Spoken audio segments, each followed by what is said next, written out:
آسان درس قرآن۔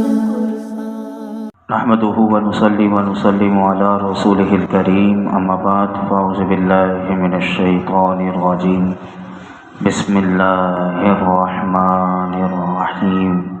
والسماء والطارق، قسم ہے آسمان کی اور رات کو نمودار ہونے والے کی۔ وما ادراک ما الطارق، اور آپ کو کیا معلوم کہ یہ رات کو آنے والا کیا ہے۔ النجم الثاقب، ایک تارہ نہایت تابہ۔ ان کل نفس لما علیہا حافظ، کوئی شخص ایسا نہیں کہ جس پر کوئی محافظ نہ ہو۔ فَلْيَنْظُرِ الْإِنسَانُ مِمَّ خُلِقَ، سو انسان کو دیکھنا چاہیے کہ وہ کس چیز سے پیدا کیا گیا ہے۔ آسمان اور چمکدار ستارے کی قسم کھانے کے بعد جواب قسم کا ذکر ہو رہا ہے کہ فرمایا کہ کوئی شخص ایسا نہیں کہ جس پر کوئی نگہبان مقرر نہ ہو، یعنی تم، اللہ فرماتا ہے، تم اس غلط فہمی کو اپنے دل سے نکال دو کہ تمہیں پیدا کر کے ہم نے یوں ہی بے لگام چھوڑ دیا ہے۔ فرمایا ایسا نہیں، بلکہ ہم نے تمہاری نگہداشت کا پورا انتظام کر دیا ہے تاکہ تم اپنی منزل موت تک پہنچنے سے پہلے کہیں رگڑ نہ دیے جاؤ۔ ناگانی حادثات تمہیں پیس کر نہ رکھ دیں۔ اور حدیث پاک میں آتا ہے کہ نبی کریم صلی اللہ تعالی علیہ وسلم نے ارشاد فرمایا، ہر شخص کی حفاظت کے لیے 160 فرشتے مقرر ہیں، کہ فرمایا کہ جو ایسے حادثات اور مصائب سے اس کی پاسبانی کرتے ہیں کہ جو اس کی تقدیر میں نہیں۔ اگر انسان کو فرمایا کہ اس کے اپنے حوالے کر دیا جائے تو شیاطین اور دوسری انسان دشمن قوتیں فرمایا اس کی تکہ بوٹی بنا کر رکھ دیں۔ غیر متوقع حادثات اور اچانک آفات کے جو جھکر چل رہے ہیں، ان میں سے انسان کا بچ کر نکل جانا یہ معجزے سے کم نہیں۔ ہر انسان نے اپنی زندگی میں اس کا بارہا تجربہ کیا ہوگا کہ کوئی غیر مرئی طاقت، یعنی نظر نہ آنے والی طاقت اس کی حفاظت کر رہی ہے، ورنہ وہ سانپ کہ جو پاؤں کو چھو کر اگر نکل گیا، ذرا اگر وہ ڈس لیتا ضرور اسے ڈس لیتا، لیکن کوئی ایسی قوت ہوتی ہے کہ سانپ کے ڈسنے سے بھی بچاتی ہے۔ اسی طرح ایسا بھی مشاہدہ میں آتا ہے کہ کوئی بلندی سے گرتا ہے لیکن اس کی ہڈی پسلی ٹوٹ جاتی، لیکن ایسے وہ کپڑے جھاڑ کر کھڑا ہو جاتا ہے کہ کسی نے اس کی حفاظت کی۔ یہ سب اللہ دکھا رہا ہے۔ اسی طرح مہلک بیماریاں ہوتی ہیں، مہلک بیماریوں کا حملہ جس پر ہوا اس کے بارے میں یہ پتہ چلا کہ اس کا بچ جانا محال ہے، یعنی ناممکن ہے، لیکن اللہ رب العالمین ایسے ناممکن کو ممکن کر دیتا ہے کہ وہ مہلک بیماری کو وہ دور کر دیتا ہے۔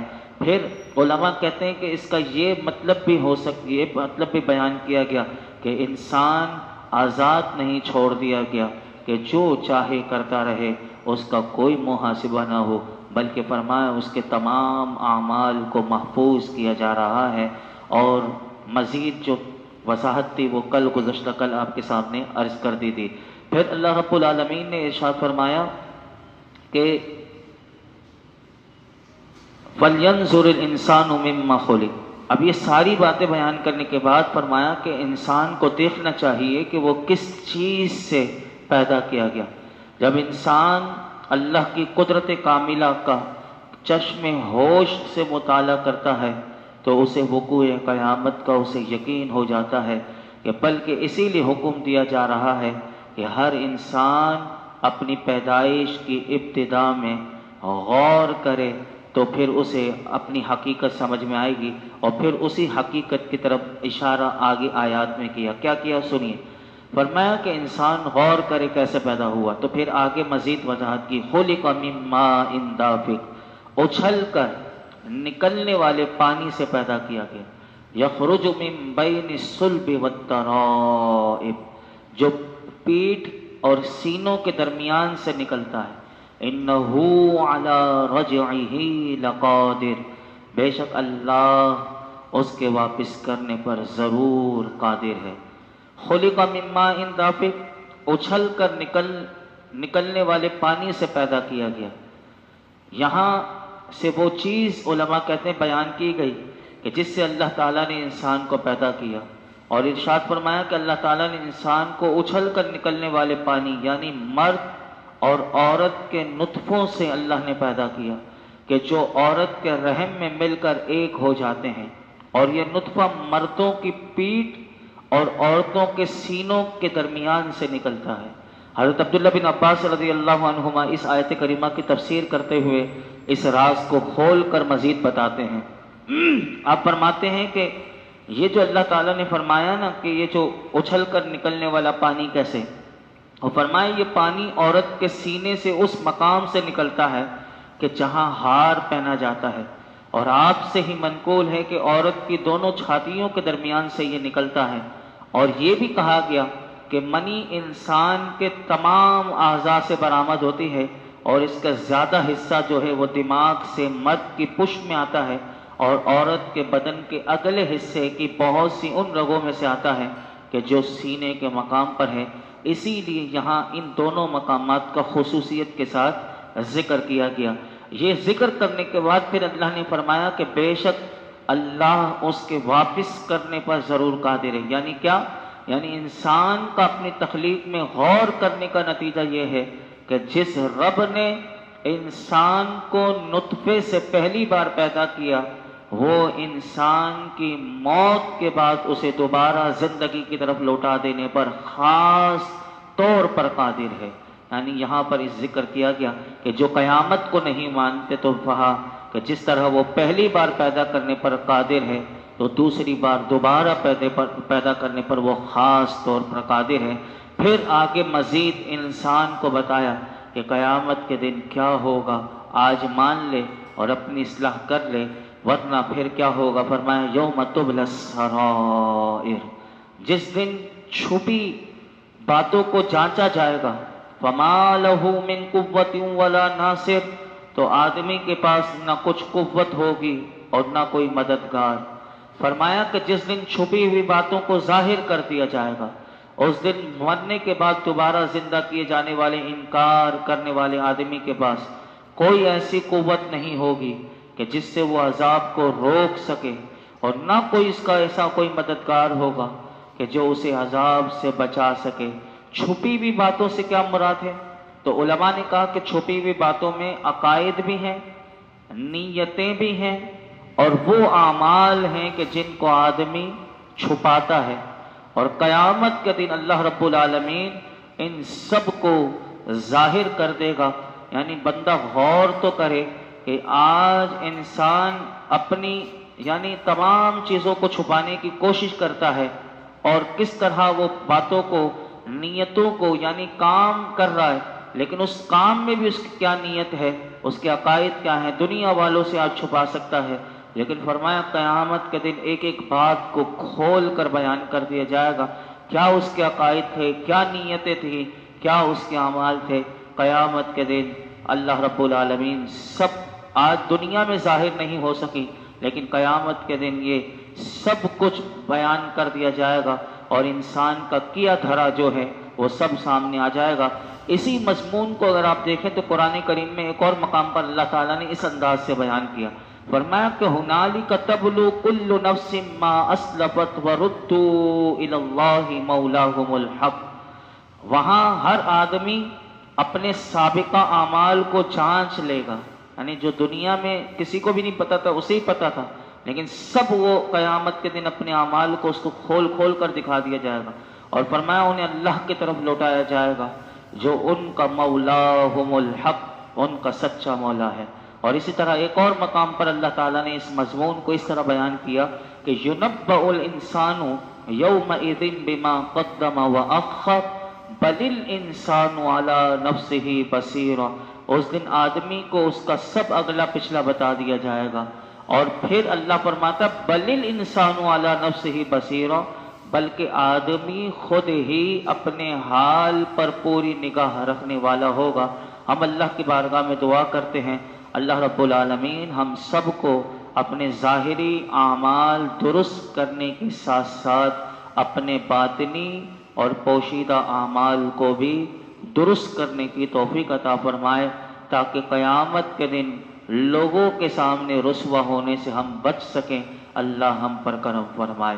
آگے ارشاد فرمایا وَالسَّمَاءِ ذَاتِ الرَّجْعِ وَالْأَرْضِ ذَاتِ الصَّدْعِ إِنَّهُ لَقَوْلٌ فَصْلٌ وَمَا هُوَ بِالْهَزْلِ، اس آسمان کی قسم کہ جس سے مینا اترتا ہے، وَالْأَرْضِ ذَاتِ الصَّدْعِ، اور پھاڑی جانے والی زمین کی، إِنَّهُ لَقَوْلٌ فَصْلٌ، کہ بے شک قرآن ضرور فیصلہ کر دینے والا کلام ہے، وَمَا هُوَ بِالْهَزْلِ، اور فرمایا وہ کوئی ہنسی مذاق کی بات نہیں۔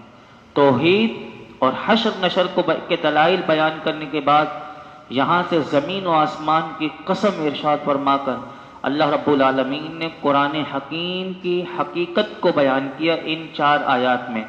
فرمایا کہ اس آسمان کی قسم کہ جس سے بار بار بارش اترتی ہے، اس زمین کی قسم کہ جسے سبزہ نکالنے کے لیے پھاڑ دیا جاتا ہے، یعنی زمین کو پھاڑا جاتا ہے۔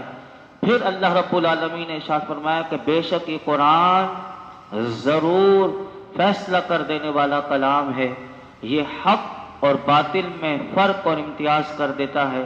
اور فرمایا قرآن کوئی ہنسی مذاق کی بات نہیں کہ جو نکمی اور بیکار باتیں ہوں، یہ قرآن یہ ایسی کتاب نہیں، بلکہ علماء کہتے ہیں کہ ان آیات میں اس بات کی طرف بھی اشارہ ہے کہ آسمان کہ جس سے بار بار بارش نازل ہوتی ہے، یہ زمینی پیداوار، نباتات اور درخت جو ہیں وہ درختوں کے لیے باپ کی طرح ہیں، اور پھاڑی جانے والی زمین نباتات کے لیے ماں کی طرح ہے۔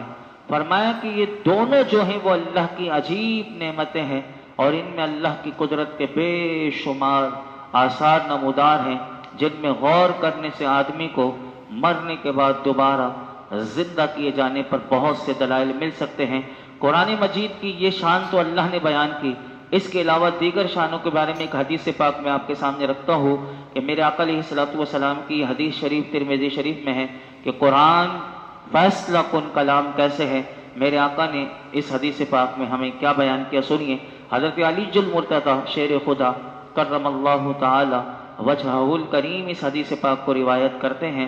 آپ فرماتے ہیں کہ میں نے رسول اللہ صلی اللہ علیہ وسلم کو یہ ارشاد فرماتے ہوئے سنا، عن قریب ایک فتنہ برپا ہوگا۔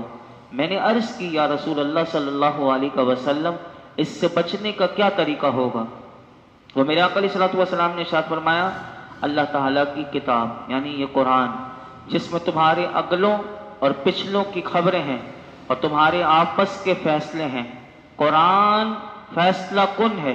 حضور نے فرمایا یہ کوئی مذاق نہیں ہے، جو ظالم اسے چھوڑ دے گا اللہ اسے تباہ کر دے گا، جو اس کے غیر میں یعنی قرآن کے غیر میں یعنی قرآن کو چھوڑ کر کسی اور میں ہدایت کو ڈھونڈے گا، فرمایا اللہ اسے گمراہ کر دے گا۔ وہ اللہ کی مضبوط رسی اور حکمت والا ذکر ہے، وہ سیدھا راستہ ہے۔ قرآن وہ ہے کہ میرے آقا نے فرمایا جس کی برکت سے خواہشات بگڑتی نہیں، اور فرمایا جس کے ساتھ دوسری زبانیں مل کر اسے مشتبہ اور مشکوک نہیں بنا سکتی۔ فرمایا قرآن وہ ہے کہ جس سے علماء سیر نہیں ہوتے، جو زیادہ دہرانے سے پڑھنے سے بار بار پڑھنے سے دہرانے سے فرمایا پرانا نہیں پڑتا، جب پڑھو گے نیا محسوس ہوگا۔ فرمایا جس کے عجائبات ختم نہیں ہوتے۔ قرآن ہی وہ ہے کہ جب اسے جنات نے سنا تو وہ جنات یہ کہے بغیر نہ رہ سکے کہ وہ جنات نے یہ کہا، میرے آقا نے خود بیان کیا کہ ہم نے عجیب قرآن سنا کہ جو اچھائی کی راہبری کرتا ہے تو ہم اس پر ایمان لے آئے۔ اور فرمایا جو قرآن کا قائل ہو وہ سچا ہے، جس نے اس پر عمل کیا وہ ثواب پائے گا، اور جو اس کے مطابق فیصلہ کرے گا میرے آقا نے فرمایا وہ منصف ہوگا، وہ انصاف کرنے والا ہوگا، اور جو اس قرآن کی طرف بلائے گا میرے آقا نے فرمایا وہ سیدھی راہ کی طرف بلائے گا۔ آخر میں 3 آیات رہ گئی، انشاءاللہ وہ کل اس سورت کا ہم اختتام کریں گے، اور اس کے ساتھ ہی نئی سورت کا آغاز کریں گے، سورۃ الاعلی۔ یہ قرآن حکیم کی وہ صورت ہے کہ جس سے میرے آقا علیہ الصلوۃ والسلام جس صورت سے، ویسے تو حضور پورے قرآن سے ہی محبت، لیکن ایک بطور خاص بھی سورہ اعلیٰ سے حضور بڑی محبت کیا کرتے تھے، حدیث پاک ہے، وہ کل حدیث بھی آپ کے سامنے رکھیں گے۔ اللہ رب العالمین ہم سب کو قرآن حکیم کا نور اور اس کا فیضان نصیب فرمائے۔ الحمدللہ رب العالمین والصلاة والسلام علی سید الانبیاء والمرسلین وعلی آلہ واصحابہ اجمعین۔ یا اللہ پاک جو کچھ سنا سنایا اس میں کوئی غلطی کوتاہی ہو معاف فرما، اپنی بارگاہ میں قبول فرما۔ رب کریم قرآن حکیم کی برکت سے ہمارے گناہوں کو معاف فرما دے، ہماری خطائیں معاف فرما، ہمارے ماں باپ کی ساری امت مسلمہ کے بے حساب مغفرت فرما، دنیا اور آخرت کی ساری خیر بھلائیاں عزتیں نعمتیں راحتیں سکون عطا فرما، زوال نعمت سے بچا، بدبختی سے بچا، اللہ ہمیں سعادت مند بنا، اللہ ہمیں سعادت مند بنا، اے اللہ ہمیں ہر قسم کی بدبختیوں سے بچا، ناگہانی آفتوں سے بلاؤں سے مصیبتوں سے پریشانیوں سے بیماریوں سے بچا، اللہ ہمیں شکر گزار بنا دے۔ 2 قرآن پاک پڑھے گئے، اللہ ہی یہ 2 قرآن پاک پڑھنا اپنی بارگاہ میں قبول فرما، اس کا ثواب نبی پاک صلی اللہ علیہ وسلم کی بارگاہ میں پیش کرتے ہیں قبول فرما، بالخصوص سید الشہداء امیر طیبہ امیر حمزہ اور حضور کی تمام امت مرحومہ کی روحوں کو صالح ثواب کرتے ہیں قبول فرما۔ یا اللہ جس نے پڑھے یا اللہ ان کے ہم سب کے والدین میں ننیال میں ددیال میں سسرالیوں میں جتنے جا چکے تمام کی ارواح کو اس کا ثواب پہنچا۔ وصلی اللہ تعالی علی خیر خلقہ محمد وعلی آلہ وصحبہ اجمعین۔